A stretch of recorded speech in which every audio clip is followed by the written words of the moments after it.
प्रधानमंत्री मोदी के 3.0 का स्वरूप कैसे होने वाला है, इसका सीधा प्रसारण हम देख रहे थे और अभी चल भी रहा है। अभी 63 मंत्रियों ने शपथ ले ली है। 72 मंत्रियों को प्रधानमंत्री समेत लेना है ये शपथ। और हमारे साथ अब जुड़ रहे हैं राकेश सिन्हा, राज्यसभा सांसद हैं बीजेपी के। सिन्हा जी, स्वरूप सामने है, प्राथमिकताएं इस वक्त क्या होंगी, किन बातों का ध्यान इस पूरे स्वरूप को बनाने में रखा गया है? देखिए, चुनाव से राकेश सिन्हा, अगर आप सुन सकते हैं तो सवाल आपसे। की बैठक में अगले जी मैं बता रहा हूँ, जब चुनाव से पहले जब माननीय प्रधानमंत्री नरेंद्र मोदी जी ने कैबिनेट की बैठक ली थी तो उन्होंने एक बात का फैसला किया था कि अगले 100 दिन का एजेंडा क्या होगा चुनाव के बाद।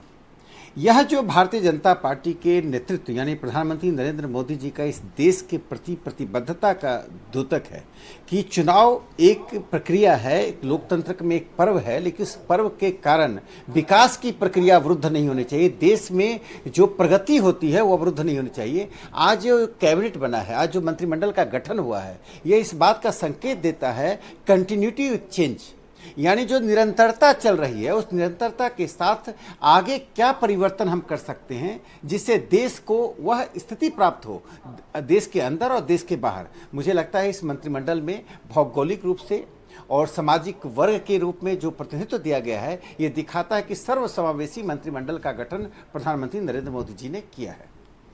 राकेश जी, सुमित बोल रहा हूँ। एक अगला सवाल आपसे लेना चाहूंगा, वो ये कि इस बार जो सरकार है ये मिलीजुली सरकार है।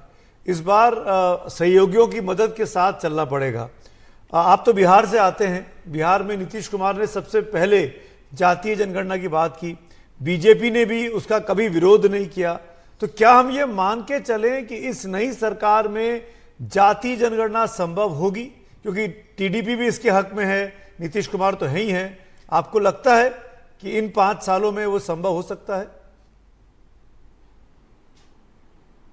देखिए, इस गठबंधन सरकार और पहले की गठबंधन सरकार के एक बुनियादी अंतर है जिस पे गौर करना चाहिए। अब तक की जितनी गठबंधन सरकार आई, चाहे कांग्रेस की आई या अटल जी के नेतृत्व में सरकार आई थी, उसमें एक कॉमन मिनिमम प्रोग्राम तैयार हुआ था दोनों में गठबंधन। इस सरकार में ऐसे प्रोग्राम की जरूरत नहीं पड़ी। एक कॉमन मिनिमम अंडरस्टैंडिंग से सरकार चल रही है, यानी कि हमारे बीच में एक तरह का समन्वय है और समन्वय के आधार पर सरकार निर्णय लेगी। जिस दिन गठबंधन ने सरकार बनाने का निर्णय लिया और प्रधानमंत्री नरेंद्र मोदी जी के नाम को सर्वसम्मति से पारित किया, उस दिन किसी भी गठबंधन के घटक के लिए कोई शर्त नहीं थी। तो मुझे लगता है कि देश के हित में यह सरकार निर्णय लेगी।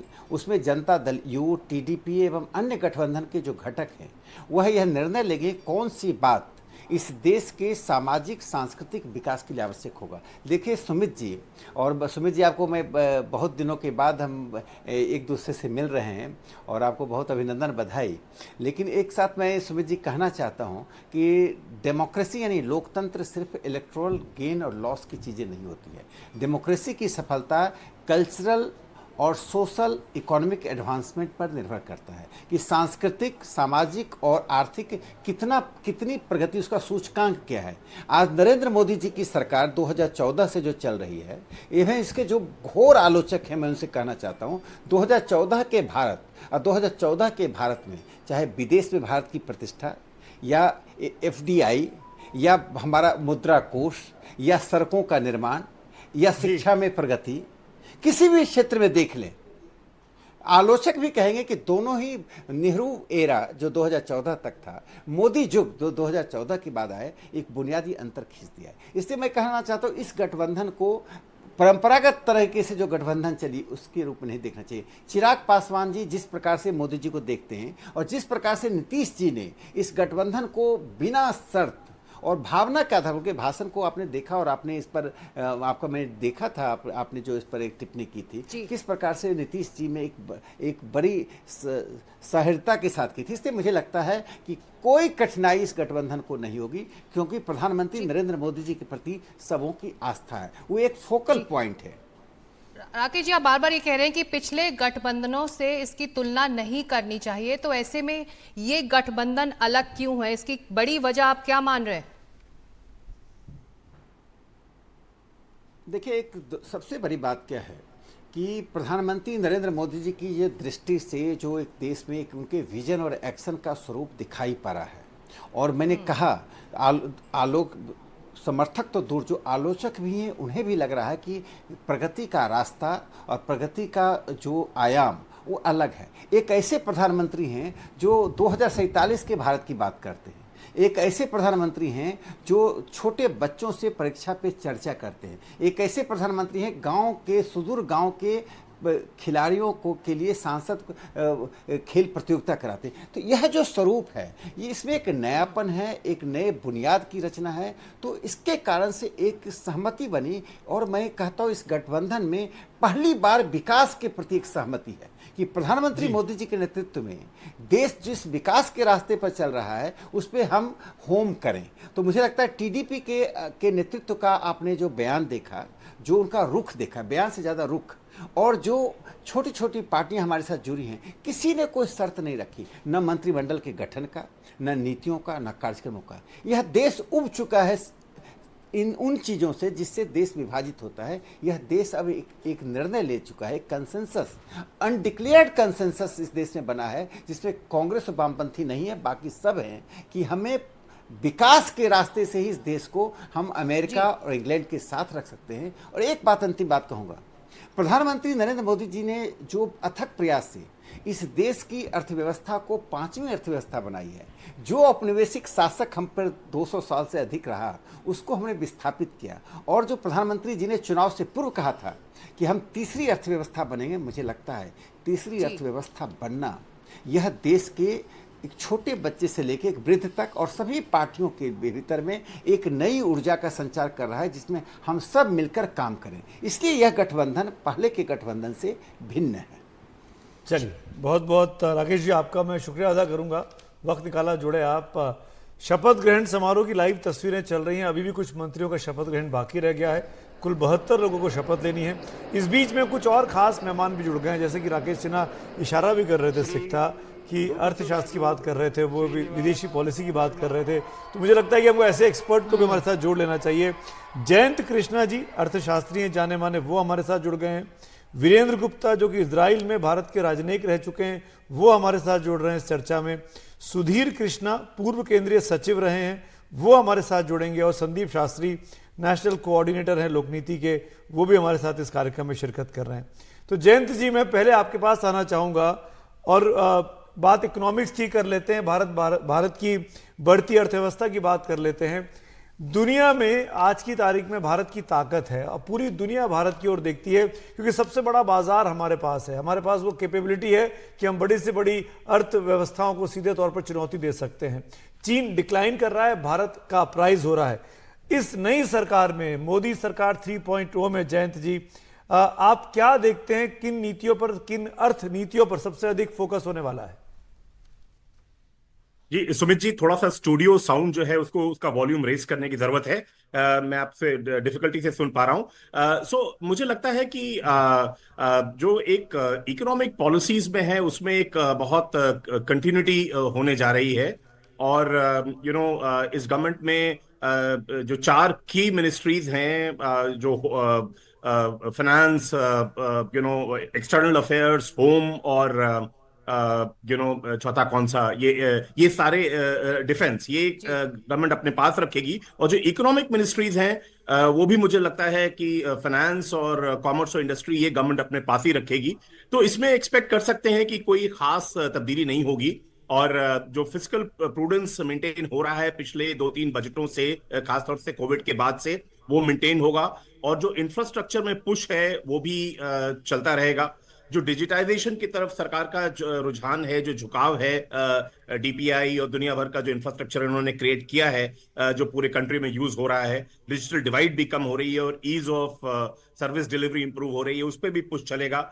मुझे लगता है थोड़ा सा शायद ये, क्योंकि ये गठबंधन की सरकार है, तो इसमें थोड़ा असर ये पड़ सकता है कि जो डिसइन्वेस्टमेंट है उसकी पॉलिसी में कंसेंसस जुटा पाना जब आपके एनडीए के पार्टनर सपोर्ट कर रहे हो, ये देखने की बात है। उसके अलावा मुझे लगता है जो ट्रेड डील्स कुछ मेजर हैं, खासतौर से यूके, यूरोपियन यूनियन के साथ, उसको भी उसका क्लोजर होना जरूरी है।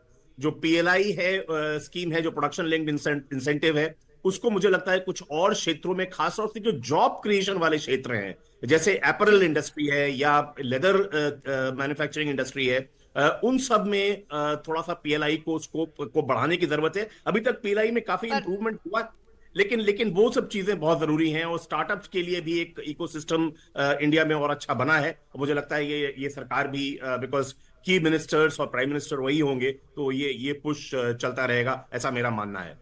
तो 3.0 सरकार को देखकर इस वक्त आप कह रहे हैं जैन जी कि एक तरह से आश्वासन मिला, आश्वस्त है इंडस्ट्री और मार्केट की, जो इकोनॉमिक गवर्नेंस को लेकर बड़े फैसले लिए गए उसकी कंटिन्यूटी बनी रहेगी।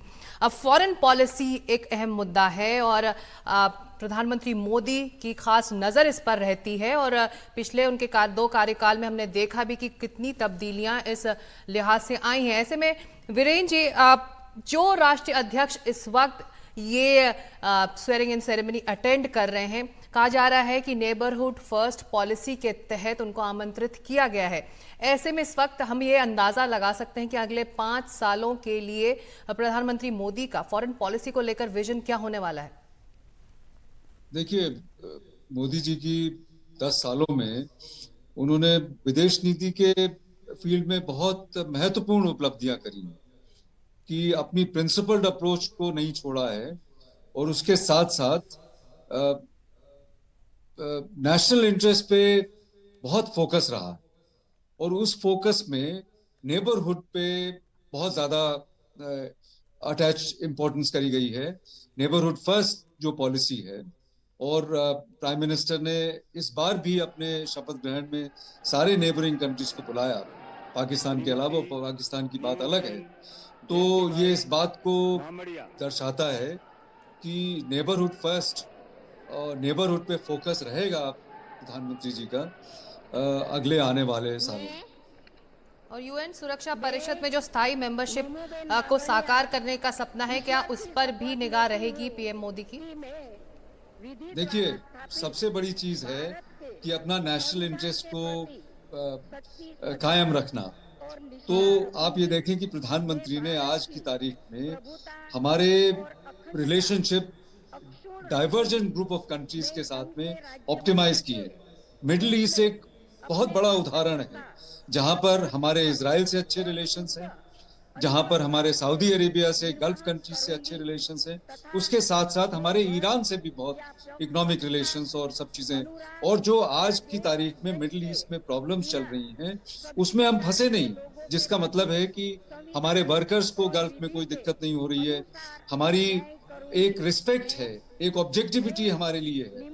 प्रधानमंत्री ने जैसे G20 की समिट करी, तो समझते हैं कि अगर भारत की छवि और भारत की गुडविल अगर दुनिया में बढ़ेगी इन नीतियों के वजह से, तो मुझे शक नहीं है कि शायद हमारी जो कोशिश है कि सुरक्षा परिषद में हमको स्थायी मेंबरशिप मिले, वो जरूर कामयाब हो सकती है।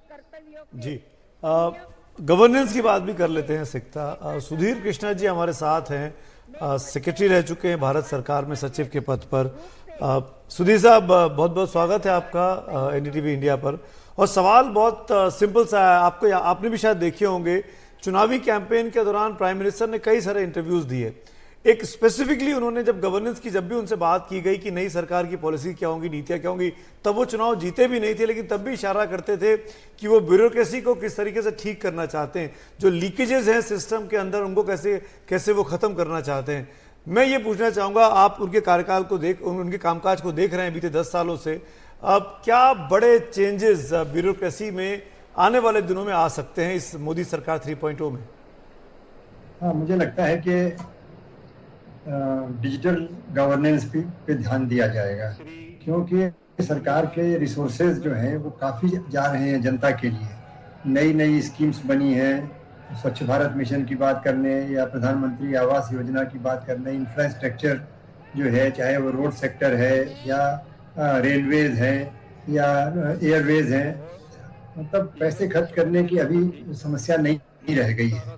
हर जगह इफरात पैसे आ रहे हैं, लेकिन उसको जो है लीकेज हुए बगैर जो उद्देश्य की प्राप्ति कैसे हो, इसके लिए एक डिजिटल गवर्नेंस पे ध्यान देंगे जरूर, क्योंकि डिजिटल इंडिया मिशन भी चल पड़ा है। अब कन्वर्जेंस की बात है, convergence of programmes and scheme मेरे ख्याल से ध्यान दिया जाएगा, जिससे और लोकल लेवल पर गवर्नेंस को स्ट्रेंथन करने की बहुत जरूरत है। And third dimension is transparency, ये सब डिजिटल गवर्नेंस के थ्रू आएगा। So more usage of artificial intelligence and other digital technologies, और जरूर ये सरकार जो है तो इस पर ध्यान देगी, जिससे जनता को भी पता चल सके क्या होगा, और जनता की समस्याओं पर जो है उसको कैसे लोगों को, सरकार को मालूम हो, उस पर ध्यान दिया जाएगा, मेरा ये विश्वास है। और साथ साथ ये है कि लोकल लेवल पर जो गवर्नेंस है, म्यूनिसिपैलिटीज हैं, पंचायत हैं, वो उनको और इन्वॉल्व, समावेशित करेंगे, जिससे कि लोकल गवर्नेंस और केंद्र सरकार की योजनाएं, राज्य सरकार की योजनाएं, इन सबको इंटीग्रेट करके डिलीवरी ऑफ सर्विसेज पे और मेरे ख्याल से तवज्जो देंगे, जिससे कि लोगों को वाकई में योजनाओं का बेनिफिट मिल सके और उनको मालूम भी हो सकेगा कि प्रोसेसेस क्या हैं, कैसे उसको हमको योजनाओं का लाभ लेना है, और उसकी ट्रांसपेरेंसी भी आएगी अधिक। तो मेरे ख्याल से ये सब आवश्यक होगा। बहुत अच्छी बात की आपने सुधीर साहब, क्योंकि सरकार के जो सबसे बड़े सहयोगी हैं चंद्रबाबू नायडू साहब टीडीपी के, वो भी डिजिटल गवर्नेंस के लिए जाने जाते हैं। उन्होंने तो डिजिटल रिवॉल्यूशन आज से 20 साल पहले आंध्र प्रदेश में, 30 साल पहले इनफैक्ट 96-97 में करके दिखाया था। बड़ी अच्छी केमिस्ट्री है नरेंद्र मोदी के बीच और चंद्रबाबू नायडू के बीच। दोनों लोग, उन्होंने डिजिटल गवर्नेंस को कैसे इंप्लीमेंट किया जाए, उन्होंने गुजरात में करके दिखाया, उन्होंने आंध्र प्रदेश में करके दिखाया। तो ये एक बहुत ही क्रांतिकारी कदम हो सकता है आने वाले वक्त में अगर देखा जाए। बिल्कुल, आप अलाइज की बात करें तो मेरा अगला सवाल इस कोएलिशन के अलाय से ही जुड़ा हुआ है। संदीप जी, अब इस गवर्नमेंट की जो स्टेबिलिटी है, कंटिन्यूटी है, जो बैलेंस है, उससे सभी इस वक्त आश्वस्त दिखाई दे रहे हैं, लेकिन ये कोएलिशन है और पहला से बदला हुआ स्वरूप है। ऐसे में पीएम मोदी को ज़्यादा इंटरैक्टिव अब होना पड़ेगा अपने कोएलिशन पार्टनर्स के साथ इस टर्म में। जैसे सुमित जी ने भी पहले कहा, एरिथमेटिक तो है, केमिस्ट्री भी दिखती है, बट इस एरिथमेटिक और केमिस्ट्री के साथ अब थोड़ा, जैसे आपने कहा, एक सोशल कोalition की भी जरूरत है। वो अगले दिनों में दिखाई देगा। आज देखिए, मंत्रिमंडल में जितने मंत्रियों को आप शामिल कर सकते हैं उतना आपने कर दिया है। संविधान एक लिमिट करता है कि आपका काउंसिल ऑफ मिनिस्टर्स लोकसभा के 15% से ज्यादा नहीं होना चाहिए। सो उसके अनुसार 72 मैक्सिमम लिमिट है। सो अगर आगे आपको किसी को लेना है, पहले किसी को निकालना पड़ेगा, क्योंकि आप अभी अपर लिमिट पे, पहली बार ये मोदी सरकार में हुआ है कि entire limit of the ministry has been achieved. और ये कोलिशन गवर्नमेंट में होना था, क्योंकि इतने लोगों को, इतने ग्रुप्स को, इतने फोर्सेस को, इतने इंटरेस्ट को आपको साथ में जोड़ना पड़ा। और अगर आप ये 72 नाम देखें तो कैबिनेट में एक बहुत ही सीनियर एक्सपीरियंस वाले अलग अलग पार्टी से लिया गया है। And that for me is the most important body, जो कैबिनेट के सदस्य हैं। कल ये देखने को हम सब काफी व्याकुल हैं कि पोर्टफोलियोज किसको कौन सा जाएगा। हमारे शास्त्री ने ये बात कही थी कि की पोर्टफोलियोज बीजेपी के साथ ही शायद रहेगा। बट यहाँ पे क्या है, की पोर्टफोलियोज कहाँ, जहां इंपॉर्टेंट हैं, दूसरे इकोनॉमिक पोर्टफोलियोज भी बहुत ही महत्व के पोर्टफोलियोज हैं। सो यहाँ हमें थोड़ा अटेंशन देना पड़ेगा कि पोर्टफोलियोज का डिस्ट्रीब्यूशन कल कैसा होगा, और इस पोर्टफोलियो के डिस्ट्रीब्यूशन में गवर्नमेंट का क्या फोकस है, गवर्नमेंट का क्या प्रायोरिटी है, वो दिखेगा। सो वो कल, आज जैसे आपने कहा, बैलेंस है, स्टेबिलिटी है, केमिस्ट्री है, एरिथमेटिक है, बट कल क्या ये बैलेंस है in terms of capacities of people given different responsibilities in the government. In fact जो जानकारी आ रही है संदीप सर, वो ये कि शायद आज रात तक ही पोर्टफोलियोज का अनाउंसमेंट हो जाए। पता लग जाए कि देश की नई कैबिनेट में किसको क्या जिम्मेदारी मिली है। और ये अमूमन ऐसा माना जा रहा है कि बीजेपी के जो बड़े नेता हैं, बीजेपी के कोटे वाले, उनके पोर्टफोलियोज में बड़ा बदलाव नहीं होने वाला। मेरे ख्याल से शपथ ग्रहण का समारोह पूरा हो रहा है, 72 लोगों ने शपथ ले ली है और ये तस्वीरें इस वक्त राष्ट्रपति भवन से हैं। कार्यक्रम समापन की इजाजत, चलिए सुन लेते हैं क्या चल रहा है वहां। किया जाए।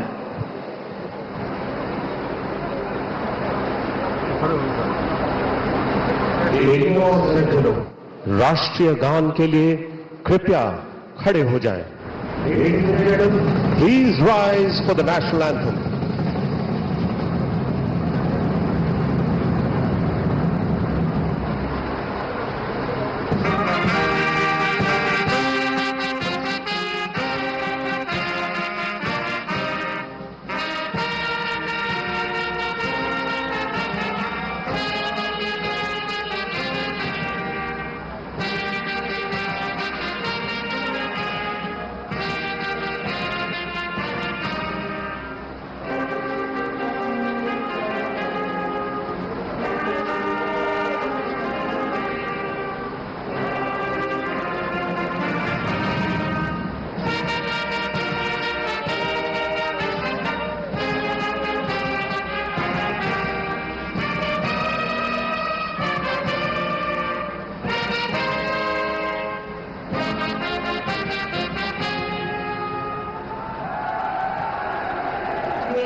शपथ ग्रहण का कार्यक्रम हो चुका है।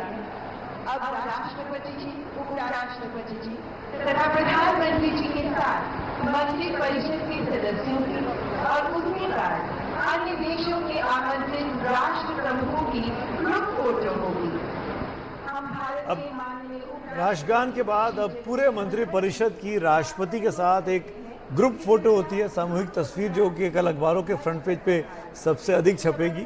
18वीं लोकसभा नई सरकार की ये पूरी कैबिनेट की एक साथ रही तस्वीर होती है और शायद दोबारा ऐसा मौका तभी मिलता है जब संसद में एक साथ तमाम सांसद खड़े होकर उनकी विंटर सेशन के दौरान पिक्चर्स होती हैं। अमूमन ऐसा माना गया है।